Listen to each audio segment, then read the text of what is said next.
Evet. Araba bırak dersin ya. Gaz ver. Denetim tartışması var mı? Ne diyorsun? Doğan. 65 şimdi anlaşılmadı merkez. Yangın nasıl çıktı ya? Neden çıktı aklına bilgi var mı? Efendim ormanın muhakkak bundan sadece bir alet geldiğinde tamam. Göremedim. Onu şeklini göremedim.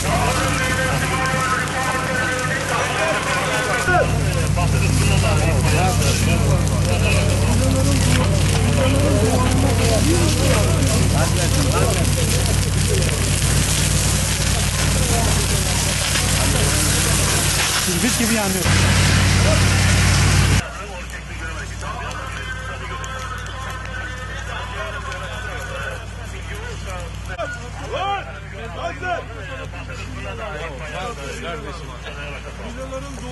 Villaların duvarına kadar geldi şu anda yani.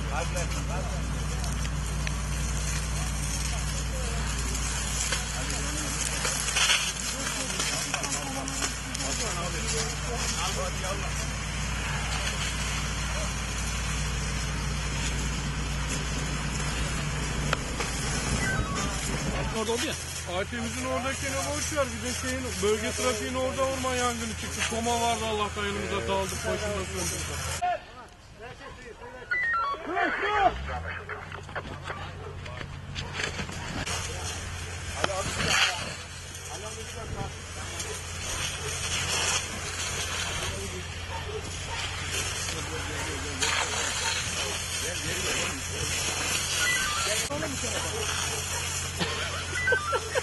Tinerci ha? Tinerci olup pislik geyler, gençler geyler. Sarhoş varsa, başıboş insanlar varsa hep Geli buraya, hep burada. Her zaman da şikayet ediyoruz, her zaman da söylüyoruz ama kız, kadın, lafımızı anlayan kimse yok. O da evvel Bu yangının burada ilk başlangıcından beri telefon açtık, hiç itfaiye gördüğünüzde zaman geldi. Yani o kadar insan, yani ihmalkarsızlık ya olmaz yani.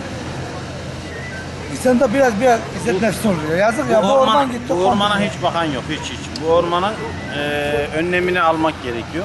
Bütün tünerciler, esrarcılar, eroinciler, Bütün kadın, pislikler, kız, hepsi pislik burada. hepsini getiriyorlar.